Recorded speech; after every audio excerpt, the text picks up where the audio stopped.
Hi mga isko, hi mga iska. My name is Anne-Margaret Brand from PUPOU, and this is our case study titled GCASH Security Breach, a case study on financial scams and inadequate security measures. Hi, this is Aichin Perez. Ngayon nakatira ako dito sa Australia, which is sa Sydney. Meron ako ditong dalawang work, dalawang cafe. So, ang isa ay Gypsy. Ang Gypsy ay isa sa mga kilala na coffee shop or isa sa mga supplier ng beans sa iba't ibang coffee shop. So, doon ang work ko as a chef or cook. And also, meron din akong isang cafe na pinagtatrabahuhan, which is ang pangalan niya ay Another Place. So, yung Another Place, nag-umpisa yon ng with my two boss and ako. So, ang tawag nila sa akin doon, or they call me as a manager slash the head chef.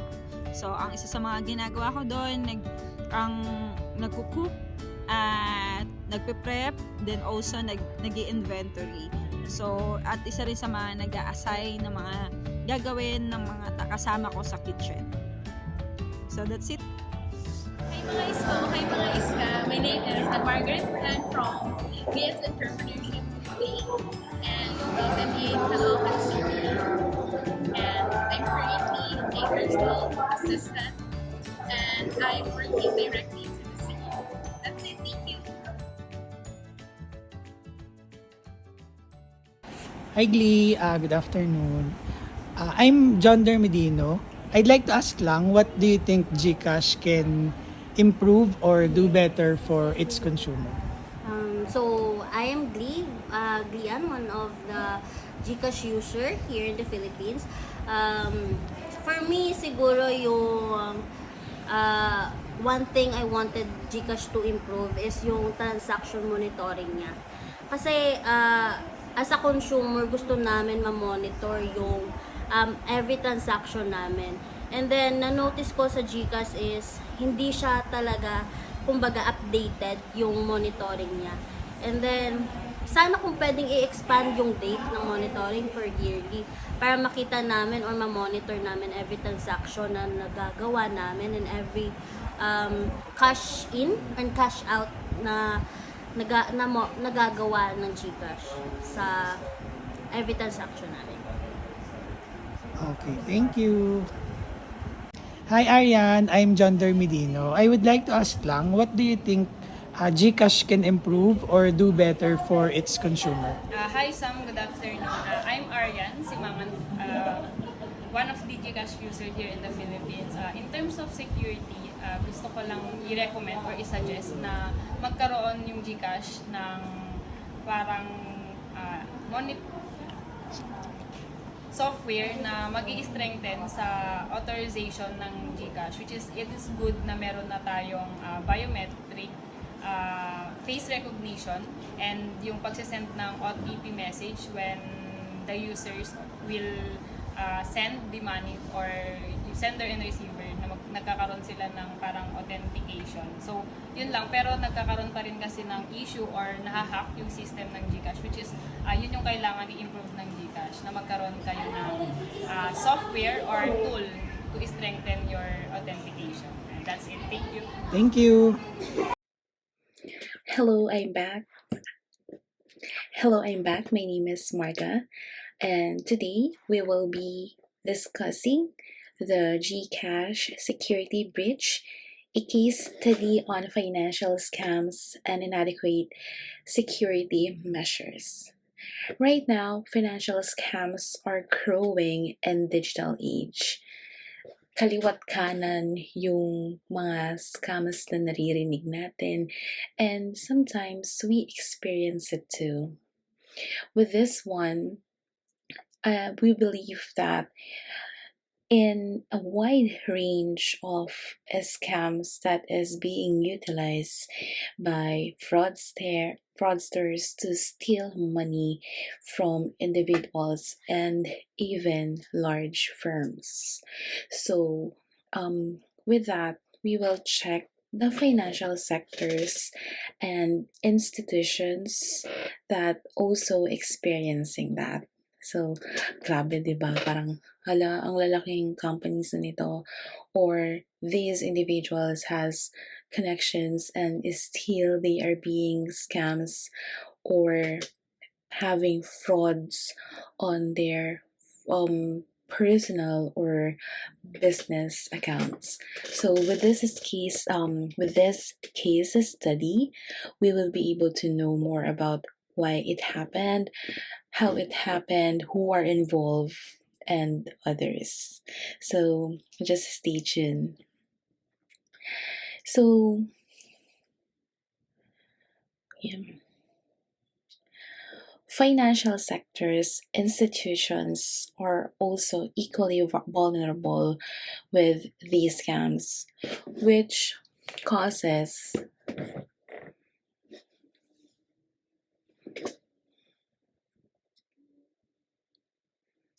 cut game. Financial sectors, institutions are also ulit, cut game. Financial institutions are also equally vulnerable to these scams, which can cause significant financial loss, legal liabilities, and and reputational damage. Reputational damage. In this case study, we will be discussing an incident of financial scam that occurred due to inadequate safety measures. One of the background of this case the background of this case study involves financial institution that was a victim of financial scam.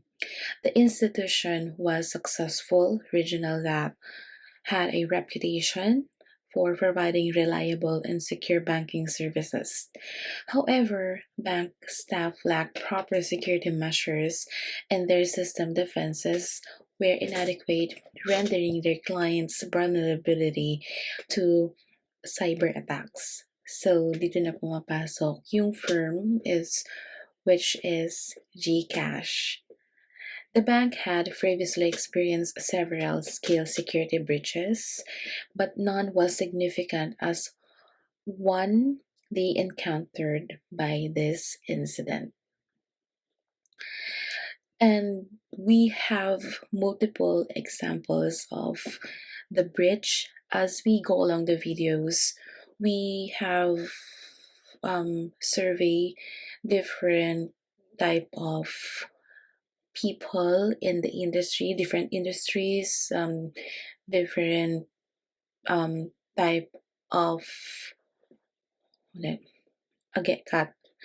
We have different cut game. We have very cut game. We have various of surveys. We check on our personal experience to GCash, and then others, especially convenience stores, other personality, and even in restaurant where this application is being used, especially on a daily basis. And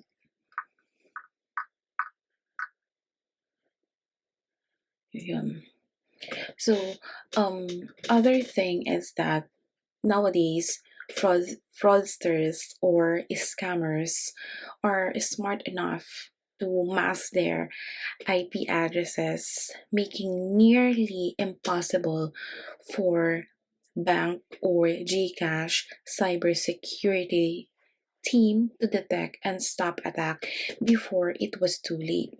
So that's one of the reason why pag nagkakaroon ng breach or nagkakaroon ng system issue is nahihirapan even these people who works inside GCash or their IT personnel to track those lapses that they have.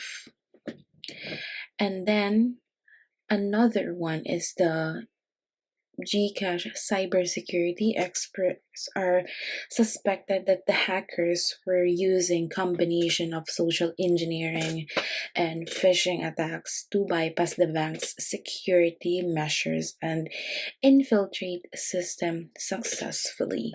So other than this is we have to ensure security with our accounts.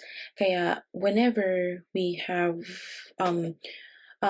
systems, we known something like dual security system. Say for example, when we are logging in into our account, there are double security. Say for example, um, sec- security question number one, security question number two, and aside from that, there is a one-time passcode or what we know is the OTP. So these are the examples on how we are going to prevent from these scams or frauds.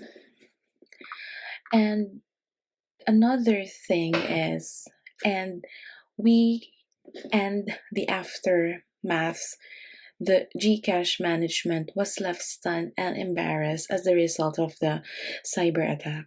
As a consequence, the bank suspended all its credit and debit card transaction until a proper investigation could be conducted. The bank's customers were left without access to their funds, leading out to public outcry and significant loss of customers. With what's happening is that, of course, as a customer, will you still trust the bank that has this kind of cases? So, like, of course not. Talking about my personal experience with the rampant cases that I've heard and see online, I myself stopped using it this year 2023 just to ensure that I will not be able to experience this kind of scam or money lost. Of course, it's hard earned money, and I don't want it to happen to me. So, it's still better if we limit or remove this access through our phone.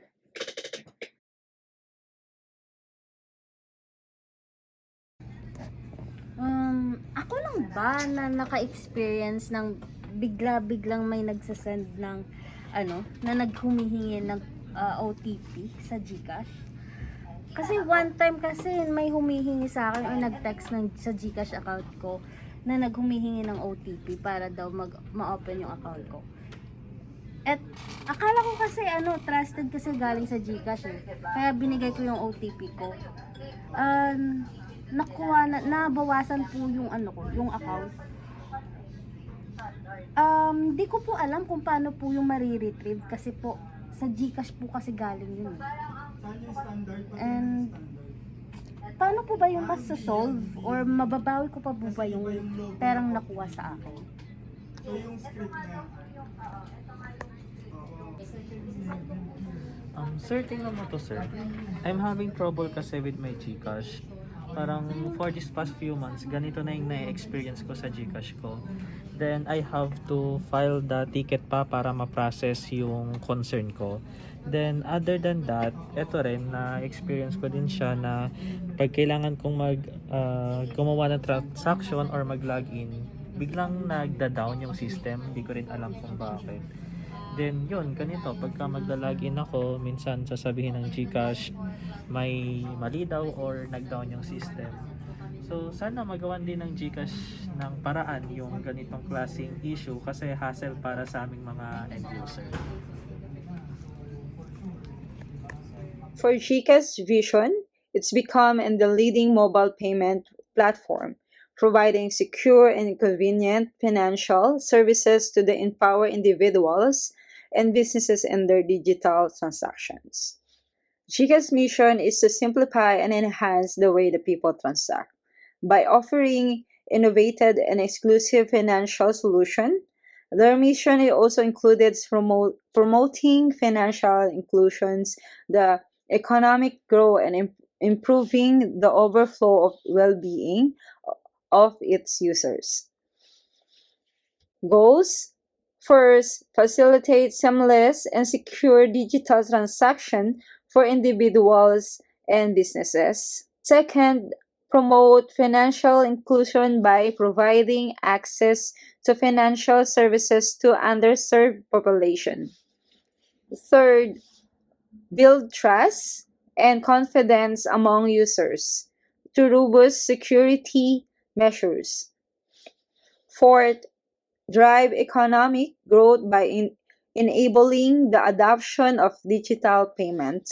Problem gap issue observed in international, national, and local contexts. The problem observed in this case study is the assurance of the financial scams resulting from the human errors and the inequity of security and measuring the implement by GCASH. This issue is not limited to specific contexts and it's observed both international and national, affecting user of GCash mobile payment platform. System: GCash operates as a mobile payment application that enable user to perform various financial transactions such as a money transfer, bills payment, and online purchases through their smartphones. The process involves creating an account, linking into their mobile numbers, and setting up a personal identification number PIN or biometrics. User can load their funds into their GCash wallet through the various methods, such as bank transfer or over-the-counter cash transaction. Once the wallet is loaded, user can use the application to make payments, transfer money, or withdraw funds. The GCash procedure involves user authentication during the account creation, transaction verification through PIN or biometrics. Policy: GCash is expected to have policy in the place to ensure the security and protection of the user, including the measure to prevent and respond. However, the case study suggests that this policy not be effective in force. What is the advantage and disadvantage using the GCash? Advantage, easy access yung mga bills, madali kang makakapag-transfer ng pera. Ang disadvantage, dahil easy nga gumamit, anytime madali ka mag-spend ng money. Kung kani-kanino, o kaya humingi yung mga kung sinong friend mo, madali mong maibibigay. That's it? Yes! Haye, user ka ng GCash? Yes.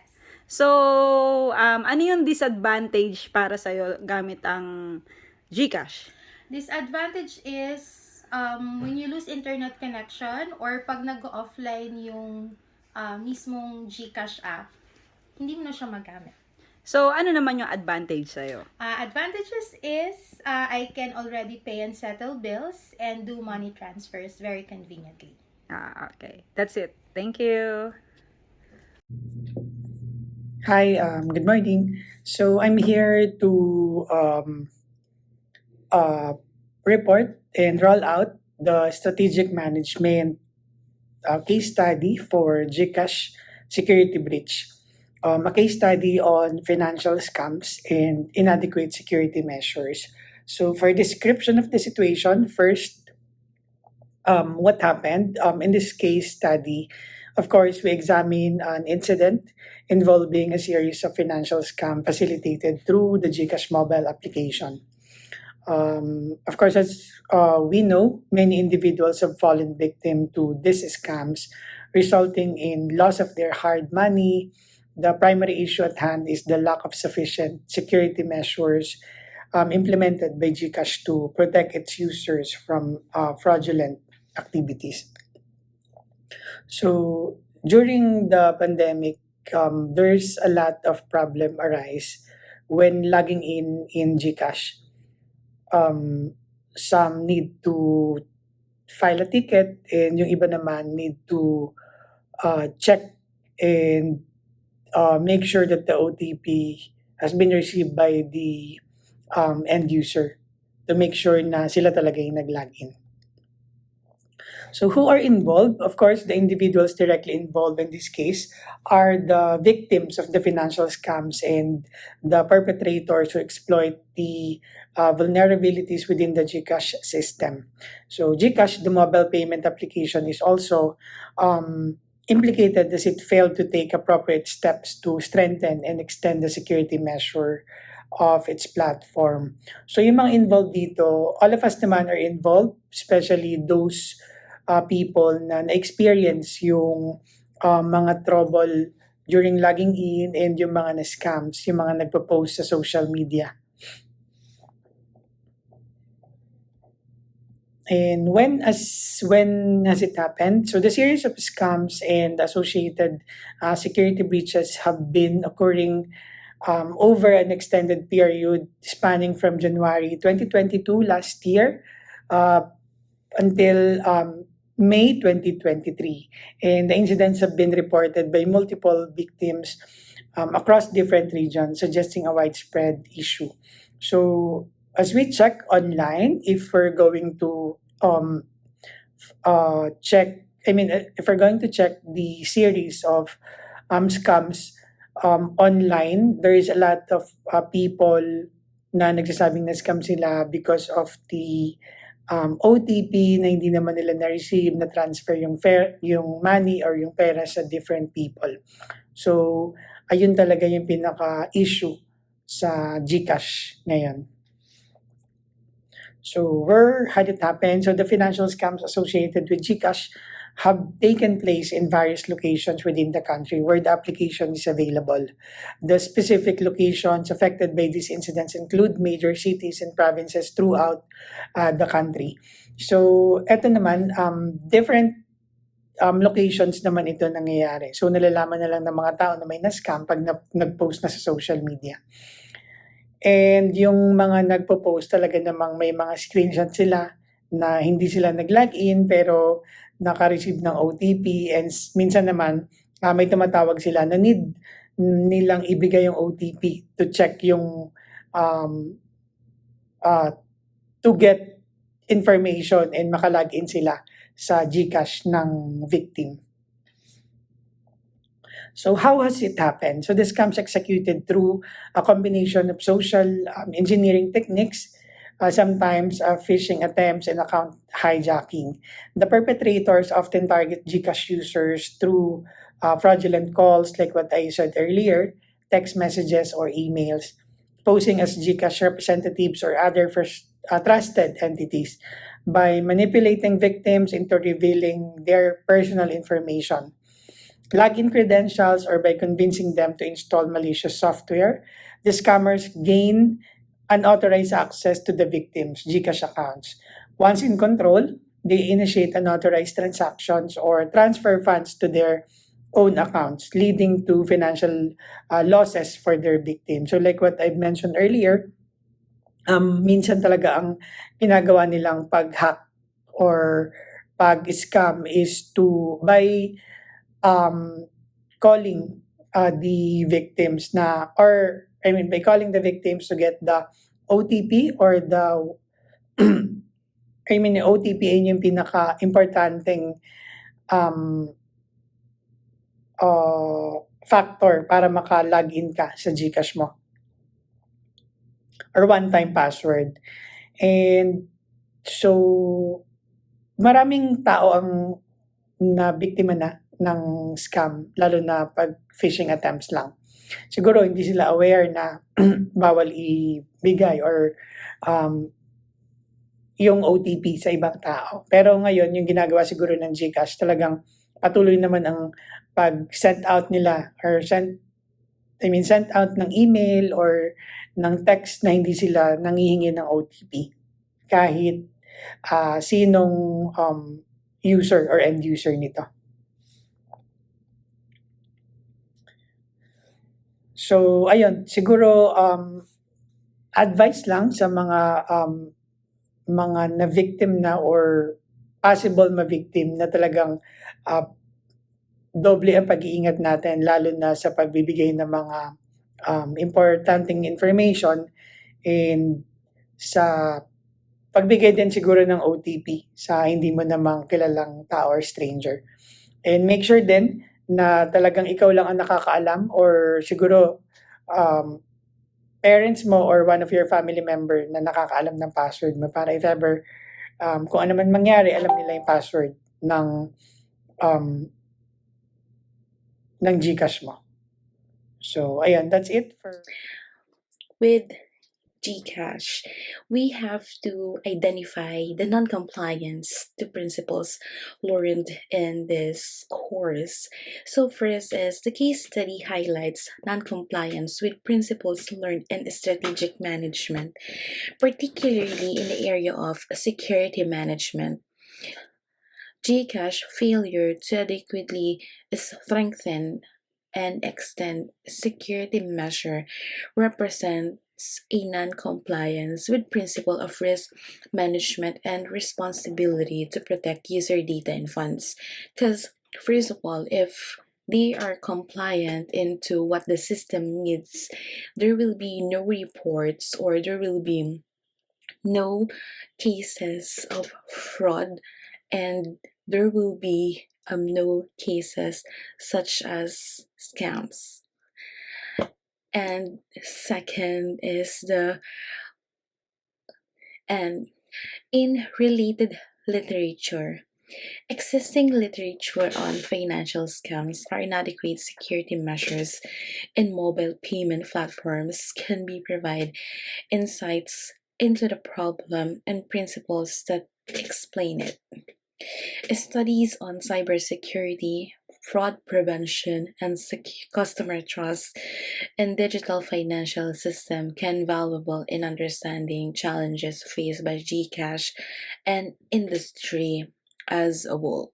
So now we will discuss let's go to the strategy to achieve efficiency and effectiveness or productivity and profitability.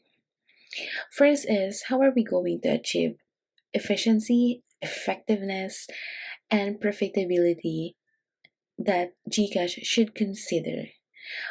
First is what we've thought about it is that in strengthening the security measure, we have to implement comprehensive security protocols such as multi-factor authentication, encryption, and real-time fraud detection to protect users' account and transaction. As what I have mentioned earlier in our discussion, there should be a dual or not only one authentication factor whenever you're logging in into your account, because one could be an easy access for these scammers or fraudster. Number two is educational awareness. Conduct regular campaigns and provide educational materials to users, informing them the potential scams and how identify to report fraudulent activities. We have to educate our users not only because these are our clients, but we are protecting our business as well, and we would like our clients to experience the best that we have. Like, we should let them be aware of what do they need to know. Say for example, if they are seeing links, they should not click on it, specifically if this came from a number only or not related email address to the firm that they are into. This is not only applicable to GCash but per se, this is in general. Another one, collaboration and partnership. Collaborate with cybersecurity experts, financial institutions, and government agencies to stay updated with the latest security threats and develop proactive measures to. Next is we have to ensure that there is a collaboration and partnership. Collaborate with cyber experts, financial institutions, and government agencies to stay updated on the latest security. I believe that with this one, it's actually general to everybody that we have to ensure that we are secured, and if there is a chance for us to invest with our security, let's go and get them. Number four, and the last one in our strategy, would be a continuous improvement. Like we have to enhance, innovate, and think of other things that we can make sure that enhances our security infrastructure based on emerging technologies and the best practice that we can get, especially whenever we have our consumers' feedback. So take note that feedback is a gift that we have to check also, and to address the identified problems and gaps.